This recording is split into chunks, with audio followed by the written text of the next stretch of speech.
నమస్తే, నేను విజయలక్ష్మి. జనరల్ గా మనకి దేవుణ్ణి అలాగే దేవుడి గదిని శుభ్రం చేసుకునేటప్పుడు చాలా సందేహాలు వస్తాయి. ప్రిలిమినరీగా అందరికీ తెలిసిన విషయం, మంగళవారం శుక్రవారం శుభ్రం చేయకూడదు, దేవుడిని కదపకూడదు అని చెప్పి. కానీ ఇందులో మనం జాగ్రత్తగా ఆలోచిస్తే మాత్రం చాలా చాలా విషయాలు ఉంటాయండి. అంటే కొన్ని సందర్భాల్లో తప్పనిసరిగా దేవుడి గదిని శుభ్రం చేసుకోవాలి, కానీ ఆ రోజు వారం కుదరదు. మరి ఎలా? ఇలా చాలా సందేహాలు వస్తూ ఉంటాయి. మరి ఈ సందేహాలకి సమాధానం, మన సందేహ నివృత్తి చేయడం కోసం మన దగ్గర ఉన్నారు అరసవల్లి శ్రీకూర్మం, సింహాచలం కనక మహాలక్ష్మి అమ్మవారి దేవస్థానాలకు ఆస్థాన పంచాంగకర్త దైవజ్ఞ శ్రీ తెన్నేటి శ్రీనివాస్ శర్మ గారు. మరి వారిని అడిగి మన సందేహాలని నివృత్తి చేసుకుందాం. శర్మ గారు నమస్కారం. శర్మ గారు, దేవుడిని శుభ్రం చేసేటప్పుడు లేదంటే దేవుడి గదిని శుభ్రం చేసేటప్పుడు ఏ వారాల్లో శుభ్రం చేసుకోవచ్చు, ఏ వారాల్లో శుభ్రం చేయకూడదు?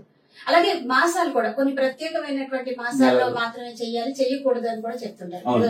శ్రావణ మాసం వచ్చిందంటే చాలా హడావిడిగా ఉంటుంది అందరికి, ముఖ్యంగా ఆడవాళ్ళకి దేవుడి గదిని శుభ్రం చేసుకోవడం అది. కానీ శ్రావణ మాసంలో దేవుడిని కదపకూడదు అంటారు. మరి శ్రావణ మాసాన్ని శుభ్రం చేసుకోవాలి కదా, ఎప్పుడు శుభ్రం చేసుకోవాలి?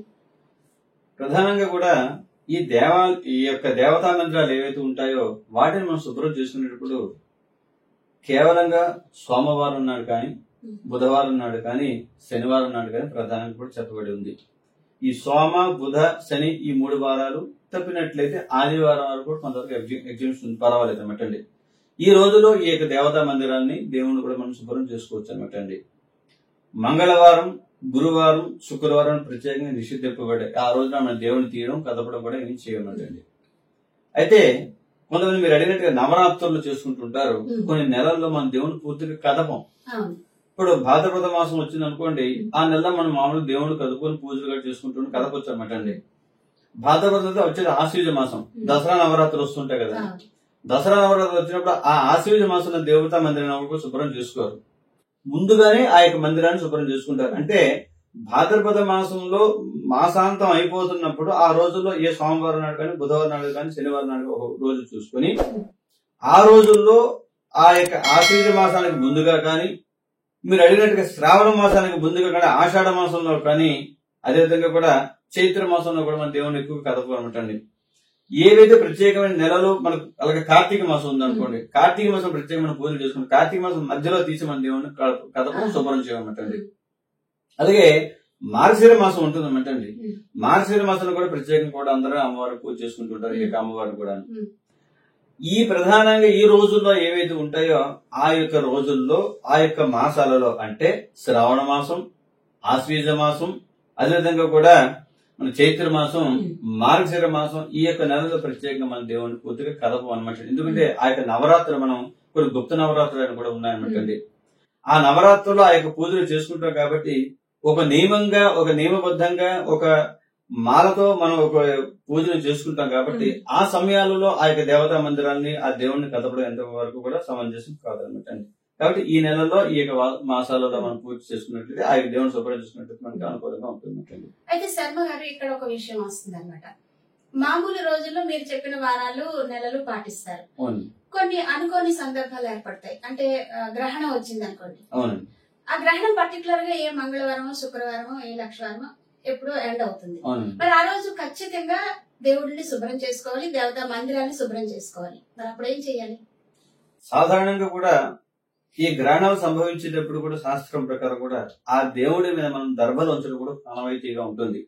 ఏవైతే గ్రహణం సంభవిస్తుందో ఆ రోజున ప్రత్యేకంగా కూడా ఆ దేవతా మందిరాలపై, దేవుడిపై కూడా నిలవ ఉండే పదార్థాలు ఏవైతే ఉంటాయో, పచ్చడి గట్టు ఉంటే చూసారంటే, వాటన్నిటిపై కూడా దర్భలు ఉంచడం మనకి శాస్త్రం ప్రకారం కూడా ఆనవాయితీగా ఉంది. ఆ దర్భలకు అంత విశిష్ట ఇవ్వబడింది అన్నమాట.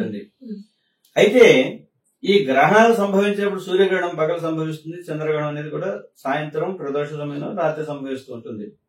మీరు అడిగినట్టుగా ఆ గ్రహణం ఏ మంగళవారం నాడు సంభవించింది, లేదా ఒక గురువారం సంభవించింది, మరుసటి రోజు శుక్రవారం గ్రహణం సాయంత్రం వరకు ఉన్నది, వెంటనే శుక్రవారం దేవుని కదపడచ్చు కదని. ఇలాంటి గ్రహణాన్ని మనం మైలుతో చూస్తుంటాం కాబట్టి ఈ గ్రహణాలు సంభవించేటప్పుడు ఆ రోజు నాడు వారవద్యాలు మనకి సంబంధం ఉండదు అనమాట అండి. ఎప్పుడైతే శౌచం వస్తుందో, ఎప్పుడైతే మైలు ఏర్పడుతుందో ఈ గ్రహణానికి సంబంధించిన మైలు ఏర్పడుతుంది కాబట్టి ఖచ్చితంగా కూడా మనం అందుకంటాం గ్రహణానంతరం అందు కూడా నిత్య విధులు, బోధన, ఆబ్దికాదులన్నీ మనం నిర్వహించవచ్చని చెప్తుంటాం. ఆ సమయంలో ఎంత సమయం అయినప్పటికీ కూడా కనీసంలో కొంతవరకు ప్రధానమైన దేవుడు లేకుంటే వాటిని శుభ్రం చేసుకుని అక్కడ దీపారాధన చేయాలి. మిగిలిన దేవుడు కొంతవరకు కలిపి వచ్చిందంటే మళ్ళీ పూర్తి తెల్లవారుజామున లేచిన తర్వాత వాటిని శుభ్రం చేసుకుని 6 శుక్రవారం ఉదయాన్నే దేవుడితో అన్నమాట ఉండదు అనమాట. ఎందుకంటే మైలు తీరిన తర్వాత దాన్ని శుభ్రం చేసి దీపారాధన మనం వెంటనే చేయాలి కాబట్టి ఆ విధంగా దానికి దోషం ఉండదు. ప్రత్యేకంగా మనం శుక్రవారం దేవుడిని మనం అనుకున్నట్టుగా శుభ్రం చేయకూడదు. కానీ గ్రహణాలు సంభవించినప్పుడు మాత్రం ప్రత్యేకంగా దానికి వారం వద్యంతో సంబంధం ఉండదండి. దాన్ని ఖచ్చితంగా కూడా నిర్మాల్యాన్ని తీసి శుభ్రం చేసి మళ్ళీ వెంటనే దీపారాధన చేయాలని శాస్త్రంలో చెప్పబడి ఉందన్నమాట. ఇది ఈ యొక్క గ్రహణం సంబంధించిన ఈ గ్రహణాల సందర్భంలో ఈ వార వర్జాలకి సంబంధం లేకుండానే మనం దేవతా మందిరాన్ని దేవుళ్ళని శుభ్రం ఖచ్చితంగా చేసుకోవాలన్నమాట. నేనప్పుడు ఆ మైలుతో మనం దీపారాధన చేసినట్టు అవుతుంది కాబట్టి అది దోషం అవుతుంది కాబట్టి ఖచ్చితంగా మనం దాన్ని శుభ్రం చేసుకుని దీపారాధన చేయవచ్చు. అయితే కొన్ని అనుకోని పరిస్థితులు ఏర్పడతాయి శర్మ గారు, జననాలు లేదంటే మరణం అనుకోకుండా జరుగుతుంది. మరి ఆ సందర్భంలో ఏం చేయాలంటారు? ఈ జనన మరణాలు సంభవించినప్పుడు కూడా శాస్త్రం ప్రకారం కూడా 10 రాత్రులు 11 అనమాట. 11 రోజులు ఎప్పుడైతే శుద్ధి అవుతుందో ఆ రోజున జాతా శౌచం కానీ మృతా శౌచం కానీ ఏదైనా సంభవించినట్లయితే 11 రోజులకు శుద్ధి అవుతుంది శాస్త్రంలో చెప్పబడింది. కొంతమంది 15 రోజులు కూడా కొంతమంది కూడా తీసుకుంటూ ఉంటారు అనమాట.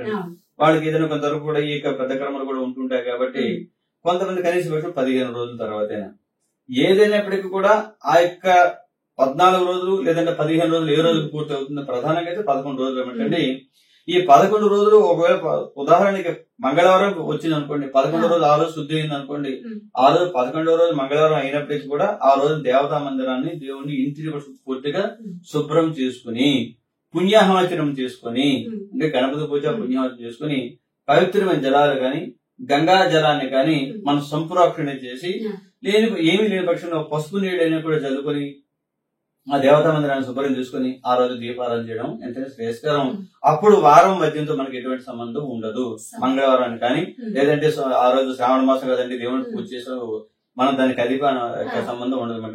అంటే ఇవి అత్యవసరమైన పరిస్థితులు కాబట్టి ఆ యొక్క మాలిన్యాన్ని మనం పోగొట్టాలి. కాబట్టి ఆ మైలు పోవాలి అంటే ఖచ్చితంగా కూడా మనం దాన్ని శుభ్రం చేస్తేనే దానికి మనకి అర్హత వస్తుంది. కాబట్టి మనం దేహాన్ని శుద్ధి చేసుకోవాలి, ఆ భగవంతుని శుద్ధి చేసుకుని మన దీపారాధన చేయడం ద్వారా మనకి ఉత్తమమైన ఫలితాలు వస్తాయి. ఆ ఇంట్లో నిత్యం కూడా శుభంగా ఉంటుందన్న విషయం కూడా శాస్త్రం చెప్పబడింది అన్నమాట. ఇప్పుడు దేవతా మందిరాలు మాత్రమే కాకుండా దేవతా ప్రతిమల్ని కూడా ఇప్పుడు మీరు చెప్పిన పద్ధతిలోనే శుభ్రం అన్ని ఒకటే విధానంగా ఉంటాయి. ఈ విషయాలు ఏంటంటే శర్మ గారు చూడడానికి వినడానికి చాలా చిన్న విషయాలుగా అనిపిస్తాయి. ఏముంది మంగళవారం శుభ్రం చేయకూడదని, కరెక్ట్ గా సమయం వచ్చినప్పుడు చాలా చాలా సందేహాలు వస్తాయి అనమాట. ఎవరిని అడగాలో ఆ టైంలో అర్థం కాదు. సో అటువంటి చాలా క్లిష్టమైన పరిస్థితిలో వచ్చే సందేహాలకి మాకు చక్కగా నివృత్తి చేశారండి. ధన్యవాదాలు. మరిన్ని ఆధ్యాత్మిక, ధార్మిక, సాంస్కృతిక విషయాల సమాహారం కొరకు మా ఆలయం ఛానల్ని సబ్స్క్రైబ్ చేసుకోండి. ధన్యవాదాలు.